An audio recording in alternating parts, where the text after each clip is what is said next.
पेश है हिंदी नाटक एक अनार 100 बीमार कड़ी 6। तो वीनू को लेकर अपने घर के अंदर पहुंची मलिका। जैसे ही ड्राइंग रूम में पहुंचे, वहां एक सोफे पर विराजमान थे मलिका के पिता श्री मनोहर लाल। मनोहर लाल ने देखा वीनू को, बोला बैठो, सोफे पर बैठो। तो खुश हो गया वीनू यह सोचकर कि काफ़ी इज्जत दे रहे हैं। तो वीनू को लगी घूरने मलिका। मलिका को वीनू की ओर देखते देख थोड़ा सा बुरा मान गया मनोहर लाल। बोला बेटी तुम अंदर जाओ। अरे बोला वीनू, रहने दीजिए, चाय का तकल्लुफ़ मत कीजिए। ये तुमसे किसने कहा कि हमने तुमको यहाँ चाय के लिए बुलाया है? नहीं वो गाना है ना, बोला मुस्कुराकर वीनू। शायद मेरी शादी का ख्याल दिल में आया है, इसीलिए मम्मी ने तुम्हें चाय पे बुलाया है। चाय पे सोचा, अरे हमने तुम्हें इसलिए नहीं बुलाया। तुम ये बताओ, मनोहर लाल थोड़ा सा आंखें तैरता हुआ बोला, तुम यहाँ हमारे घर के सामने गली में क्या करते हो? और खड़े होकर छत पर खड़ी मेरी बेटी को क्यों घूरा करते हो? वो मैं आपकी बेटी को नहीं देखता। तो थोड़ा सा चक्की सा होकर बोला मनोहर लाल, वो तो मैं जी क्या है, हाँ क्या है, बोलो बोलो। वो 3 दिन से मुझे अजीब सा सपना आ रहा है। अच्छा अच्छा, सपना आ रहा है तुम्हें? है तो क्या सपना आ रहा है? जैसे मैं आपकी गली में आता हूँ। अच्छा आते हो, वो तो तुम आते ही हो, पता है आते हो। और यहाँ गली में आपकी कोठी नहीं है तो क्या है? एक किला, लाल किला, शायद लाल किला। अच्छा इतना ऊंचा, बोला वीनू, इतना ऊंचा के छत पर पहुंचो तो वहाँ बादलों को मुट्ठी में भरकर जेब में डाल सकते हो। अच्छा अच्छा, तो उस किले के बाहर है एक सीढ़ी। तो सीढ़ी के जो पायदान है ना बहुत छोटे हैं, बस एक कदम ही रखा जा सकता है, दूसरा कदम रखने की जगह नहीं है। तो यह सुनकर जाते जाते रुक गई मलिका। बोली मनोहर से, पापा ये तो दिलचस्प बातें कर रहा है, मैं भी बैठती हूँ सुनती हूँ। अरे शुक्रिया शुक्रिया, बीनू बोला, आपने हम में दिलचस्पी तो दिखाई, चलो बैठिए बैठिए। हाँ फिर आगे बोलो, थोड़ा सा रुचि लेते बोली मलिका। तो उस किले की सीढ़ियों पर मैं रोज़ रात को देता हूँ सपने कि उस किले की सीढ़ियों पर एक लड़की चढ़ रही है।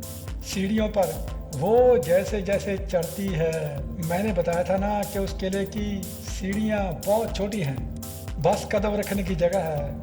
तो मैं डरने लगता हूँ कि अगर उस लड़की का पाँव फिसल गया तो सीधे धड़ाम से गिरेगी ज़मीन पर और उसका हो जाएगा राम नाम सत्य। तो वो लड़की धीरे धीरे धीरे धीरे किले की छत पर जाती है। अच्छा फिर छत पर जाकर वो अपने बाल खोलती है और लगती है सुखाने। अच्छा फिर छत पर बाल सुखाने हैं तो जैसे ही घूमती है, उसको हैरान सा हो जाता हूँ मैं देखकर। क्यों? वो है मुमताज। कौन मुमताज? वो थे ना शाहजहाँ, उनकी धर्मपत्नी। अच्छा वो सामने देखती है किले के, वहाँ ताजमहल बना हुआ है, उसको देख रही है। अच्छा मुमताज जिंदा है और ताजमहल देख रही है। वाह क्या बात है, अरे भाई क्या बात है। और ये कहानी सुनाने का तुम्हारा मतलब क्या है? वो ऐसा है, बीनू बोला, वो जो लड़की है ना, हूबहू आपकी बेटी जैसी है। अच्छा, बस थोड़ा सा फ़र्क है। क्या फ़र्क है? फ़र्क इतना है कि बोला बीनू कि अगर शाहजहां आपकी लड़की को देख लेते तो पछताते कि मैंने किसके लिए ताजमहल बनाया है। ताजमहल तो मुझे इनके लिए बनाना चाहिए था।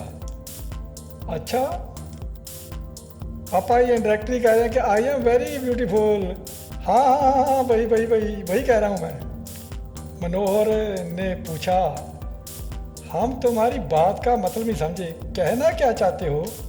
कहना सर जी मैं ये चाहता हूँ, बीनू बोला, कि वो जो मैंने बताया था ना कि किले की सीढ़ियाँ बहुत छोटी हैं, गिरने का डर है नीचे से। मैं उस लड़की को सावधान करना चाहता हूँ लेकिन वो सुन नहीं रही। मैं बार बार आवाज़ लगा रहा हूँ कि मैडम सुनिए, मैडम सुनिए, लेकिन वो सुन ही नहीं रही। जो कहना है साफ कहो, मनोहर लाल बोला उन बीनू से।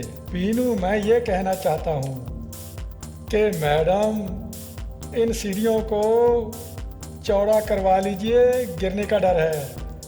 तो करवा लेती, इसमें तुम्हारा क्या रोल है? मेरा रोल, वो जो सीढ़ियाँ हैं ना उनको चौड़ा करने के लिए चाहिए पॉलिटिकल पावर, जो कि मेरी माता श्री के पास है। अच्छा अच्छा, तुम्हारी मम्मी कोई मंत्री है? अभी तो नहीं, लेकिन वो बन जाएंगी। इस बार आपको पता है पार्टी मेरी मम्मी को टिकट दे रही है। चौंक कर पूछा मनोहर ने, तुम्हारी मम्मी का नाम क्या है? मेरी मम्मी का नाम है श्रीमती दीपा जी। आपने सुना है? अरे हाँ हाँ सुना है, उसका नाम सुना है। वो तो यहाँ की बहुत बड़ी लीडर हैं। उनकी बड़ी चर्चा सुनी है कि पार्टी में उनका ओहदा अच्छा है। तो आप उनके बेटे हैं? हाँ जी हाँ। अच्छा अच्छा, पर बेटा वो क्या है ना कि ये ना जो तुम हमारे घर के सामने आकर हमारी बेटी को घूरा करते हो, ये अच्छी बात नहीं है। चलो ये जानकर के तुम श्रीमती दीपा देवी जी के बेटे हो, छोड़ रहा हूँ तुम्हें, नहीं तो पुलिस बुलाता। बेटा अब जाओ यहाँ से, आगे से ऐसे हमारी गली में मत आना और हमारे घर के सामने आकर हमारी बेटी को घूरा मत करना। अच्छा जी चलो चलता हूँ, कहकर चल दिया बाहर की ओर बीनू। तो बोला मनोहर लाल अपनी बेटी मलिका से, बेटी तुम यह जो बाल सुखाने छत पर जाती हो, क्या यह ज़रूरी है? अपना इतना बड़ा आंगन है, वहाँ सुखा लिया करो। चलो वो तो पापा मैं सुखा लूँगी, लेकिन आपने एक बात नोट की क्या? मैं जो स्टूडेंट ऑर्गेनाइजेशन है ना हमारी यूनिवर्सिटी में बना हुआ, वो रूलिंग पार्टी का ही है और मैं हूँ उसकी प्रेसिडेंट। तो पापा आप ज़रा सोचिए अगर हाँ बोल बोल। तो मलिका उठकर आई अपने पापा के पास, उसके कानों में कुछ फुसफुसाई जो दर्शकों को सुनाई नहीं देता। तो सुनकर मनोहर की आंखों में आ गई चमक। बोला, अरे बेटा ये प्लान तो बहुत बढ़िया है तुम्हारा, पापा एग्जीक्यूट करें फिर इस प्लान को? मलिका, हाँ पापा, इस बंदे की माँ को मिला जाए। मैं सोचती हूँ ये बंदा एक बात तो पते की कह गया कि जो किला है वो हमारा है और उसकी सीढ़ियाँ तंग हैं और कुछ सीढ़ियाँ बिना पॉलिटिकल पावर के चढ़ी नहीं जाती। तो पापा वो कहते हैं ना कि किसी के कंधे पर बंदूक रख कर चलाना, तो हम भी इस दीवाने की दीवानगी का फ़ायदा क्यों ना उठाएं? तो अगर ऊपर जाने के लिए सीढ़ी मिल रही है, बुरा क्या है? तो बेटा फिर दर्शन करें उस दीपा देवी के। बिल्कुल पापा, पर आज नहीं, कल चलते हैं। तो ये कहकर दोनों विंग में चले गए। सूत्रधार मंच पर आता है, बोलता है, तो साहब मनोहर लाल और उसकी बेटी जो पहले दृश्य में दिखाया था पहुंच गए।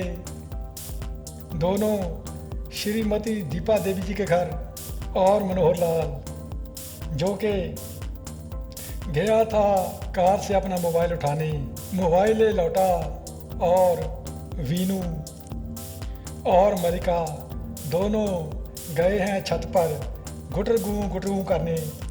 तो यहाँ कड़ी करते हैं ख़त्म, साथ कहेंगे कल। तब तक नमस्कार।